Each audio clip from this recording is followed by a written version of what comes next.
सहकार चळवळ वाढवायची असेल तर विश्वासार्हता आणि पारदर्शकता महत्त्वाची असते.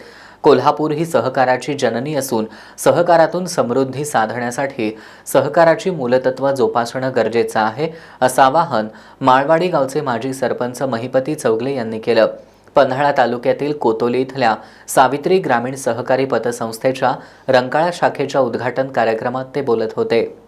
पन्हाळा तालुक्यातील कोतोली इथल्या सावित्री ग्रामीण सहकारी पतसंस्थेचा विस्तार होऊ लागलाय. व्यावसायिक, शेतकरी आणि गरजूंची आर्थिक अडचण दूर करता यावी या हेतूनं 20 वर्षांपूर्वी या संस्थेची स्थापना करण्यात आली आहे. या पतसंस्थेची कोल्हापुरातील रंकाळा इथं SBIच्या शेजारी शाखा सुरू करण्यात आली आहे. संस्थापक आणि माळवाडीचे माजी सरपंच महिपती चौगले यांच्या हस्ते या शाखेचं उद्घाटन करण्यात आलं. यावेळी त्यांनी संस्थेनं पारदर्शीपणे केलेल्या व्यवहारांमुळे संस्थेची प्रगती होत असल्याचं सांगितलं. चेअरमन सुनील चौगले यांनी जिल्हा कार्यक्षेत्र असलेल्या संस्थेची 25 कोटी रुपयांच्या ठेवींकडे वाटचाल सुरू असल्याचं सांगितलं.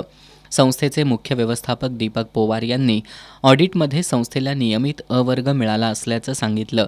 व्यावसायिकांना कमीत कमी व्याजदरानं कर्जपुरवठा करण्याचा संस्थेचा मानस असल्याचं त्यांनी सांगितलं.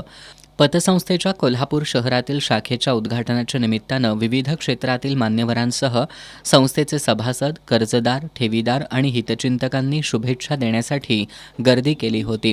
यावेळी व्हाईस चेअरमन पांडुरंग सागावकर, वैकुंठराव भोगावकर, उमेशराव भोगावकर, राजाराम खोत, बाजार समितीचे संचालक Pandurang Kashid, Shashikant Adnaik, Dilip Patil, Prashant Patil, SD Patil, doctor Snehdeep Chougule, ND Chougule, Sajjan Patil, Sagar Khot, Vikas Patil तसंच संस्थेचे सर्व संचालक, विविध संस्थांचे पदाधिकारी, कर्मचारी उपस्थित होते.